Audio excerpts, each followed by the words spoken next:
Assalamualaikum warahmatullahi wabarakatuh. Halo everyone, halo teman-teman, dan halo guys. Jadi, kali ini saya Mutiara di Edusfira, NIM 2130106036, mau nih bahas tentang PT Redopita. Jadi, sebelum kita bahas tentang PT Redopita, kita harus tahu dulu nih capaian-capaian apa sih dalam pembelajaran ini.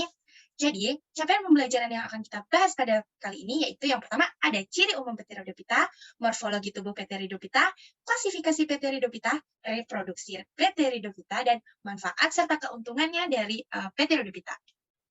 Nah, jadi teman-teman udah tahu nggak sih PT Redopita itu apa? Kalau belum tahu nih. Jadi, PT Redopita adalah divisi dari Kingdom Plantae yang anggotanya memiliki akar, batang, daun sejati, serta memiliki pembuluh pengangkut. Jadi PT Rodopita ini berasal dari dua kata. Yang pertama yaitu veteran yang artinya sayap atau bulu, dan piton yang artinya tumbuhan. Sehingga PT Rodopita ini merupakan tumbuhan paku yang tergolong dalam tumbuhan kormus berspora, di mana tumbuhan ini menghasilkan spora dan memiliki susunan daun yang umumnya membentuk bangun sayap, yaitu pada puncaknya yang terdapat bulu-bulu. Selanjutnya, kita harus tahu nih ciri-ciri Pteridopita. Nggak sulit ya menyebutnya. Jadi, ciri-ciri yang pertama harus kita ketahui dari Pteridopita itu yang pertama kali yaitu sudah dapat dibedakan akar, batang, dan daunnya. Jadi Pteridopita ini udah menyerupai tumbuhan tingkat tinggi.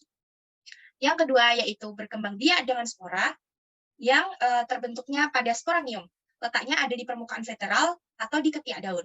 Jadi teman-teman bisa nih lihat kalau di sebaliknya itu, kalau semuanya ini tumbuhannya, di sebaliknya, di sebelah sininya ada sporaniumnya. Yang ketiga, yaitu tumbuhan utama, tumbuhan paku adalah sporofit. Nah, setelah itu yang keempat, Pteridopita ini mengalami metagenesis. Yang kelima, Pteridopita ini memiliki berkas pembuluh angkut berupa xilem dan floem. Yang terakhir, Pteridopita memiliki alat reproduksi jantan pada tanaman paku yang disebut antheridium, sedangkan pada betina disebut archegonium. Jadi bisa bedain ya antara antheridium dan archegonium. Antheridium yaitu reproduksi jantan, sedangkan archegonium yaitu reproduksi betina. Selanjutnya yang kita bahas apa sih? Selanjutnya yang kita bahas tentang struktur anatomi tubuh.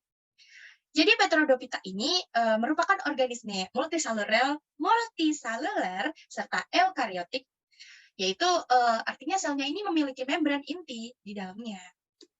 Yang kedua, Pteridopita ini udah memiliki akar, batang, daun sejati, serta dia berspora sehingga disebut dengan sebutan Chromopita. Chromopita spora ya. Akarnya ini berbentuk seperti selabut, serta terdapat kalitra. Kalitra itu tudung akar ya, di bagian ujungnya. Yang ketiga, pada silindris pusat terdapat berkas vaskuler, yaitu pembuluh angkut yang berperan penting banget di dalam siklus hidupnya. Yang selanjutnya yaitu daunnya itu tersusun atas jaringan epidermis, mesofil, serta pembuluh akut. Yang kelima, tumbuhan paku ini dapat bereproduksi secara seksual serta aseksual. Jadi produksinya ada dua nih, bereproduksi secara seksual dan aseksual. Di dalam satu siklus yang berkelanjutan atau metagenesisnya tadi. Tapi tumbuhan ini tidak menghasilkan biji, teman-teman. Nah, ini teman-teman bisa nih melihat ini adalah penampakan dari contoh Pteridopita. Itu ada daun, ada stolon, ada akar, ada antheridium. Teman-teman ingat nggak antheridium tadi apa? Antheridium yaitu kelamin jantan. Archegonium yaitu kelamin betina. Jadi stolon itu adalah batang. Sebenarnya itu adalah batang dan akar. Selanjutnya, nah, klasifikasi dari Pteridopita. Pteridopita ini dibagi atas 4. Yang pertama, ada paku ekor kuda. Nih, teman-teman bisa lihat kan dari gambarnya, paku ekor kuda tuh yang kayak gitu ya. Dia kayaknya sering deh dijadiin sebagai tanaman hias. Ciri-ciri dari paku ekor kuda ini, dia tuh memiliki batang yang berbentuk tegak, jadi tegak lurus, dan tumbuh di atas dan di bawah permukaan tanah. Dia menghasilkan spora yang berjenis homospora dan spora. Spora yang dihasilkan berkumpul di bawah daun. Jadi kalau seumpamanya dia udah mempunyai spora, sporanya itu berkumpul di bawah daun. Penyebaran spora untuk berkembang biak menyebar melalui bantuan angin.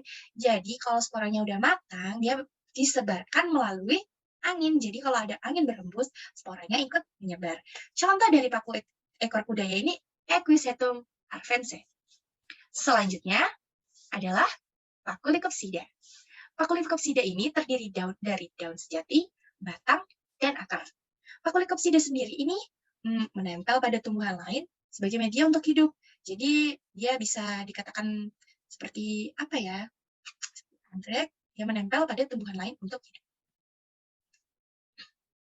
Yang ketiga, dia memiliki ukuran daun yang sangat kecil dan berbentuk rapat. Yang selanjutnya, dia menghasilkan mikrosporangium dan sporangium. Jadi contohnya dari Pakulicophsida ini, yaitu Lycopodium clavatum. Ini teman-teman bisa ya lihat, ini contohnya Pakulicophsida. Selanjutnya, itu paku Pteropsida. Ini teman-teman pasti sering banget jumpain paku-paku ini di daerah rawa-rawa atau di daerah manapun. Pasti ini sering banget. Dulu kalau saya ketemu tumbuhan ini, pasti saya jadiin tato karena di bawahnya ada putih-putihnya. Nanti kita tempelin di tangan, jadi deh tato. Ternyata tumbuhan ini termasuk paku Pteropsida. Yang ciri-cirinya memiliki batang yang berbentuk tegak, menghasilkan spora yang berjenis heterospora, dan pada bagian batangnya mengandung kadar silika yang tinggi. Jadi di batangnya tuh ada silika yang kadarnya sangat tinggi. Nah, ini dia menyenangi daerah rawa yang lembab. Jadi teman-teman kalau mau nemuin tumbuhan ini dengan gampang, cari aja ke rawa-rawa, pasti ketemu. Contohnya ada Adiatum cuneatum dan Asplenium nidus. Selanjutnya kita bahas tentang paku purba. Bentar ya teman-teman, nge-lag. Nah, paku purba ini sebenarnya saya juga nggak pernah lihat sih, dari gambar doang lihatnya. Paku purba ini hidupnya di daerah beriklim tropis dan subtropis homospora dia. Dia berdaun mikrofil serta batangnya berklorofil, tak mempunyai daun sejati. Jadi dari tumbuhan paku purba ini dia tuh nggak punya daun sejati. Kasiannya. Yang contohnya ada Psilotum nodum dan Riana major. Selanjutnya, cara reproduksi dia nih teman-teman. Jadi reproduksi Pterodophyta tadi, di awal udah kita bahas, dia bereproduksi secara seksual dan aseksual. Reproduksi secara seksualnya gimana sih?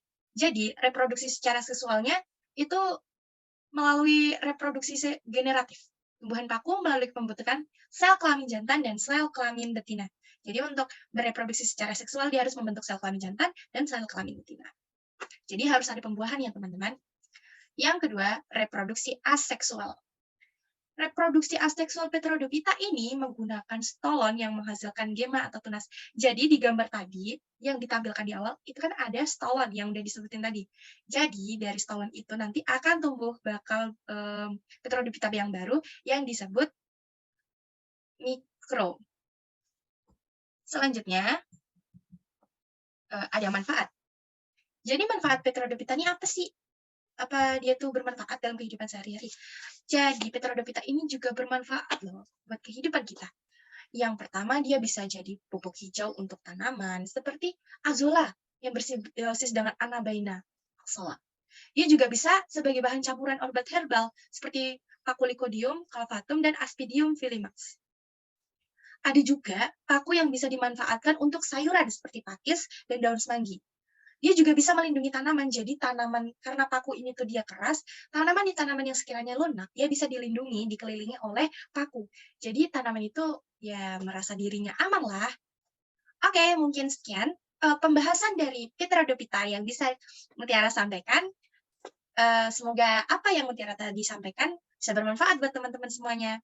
Jadi, sekian dan terima kasih. Dadah!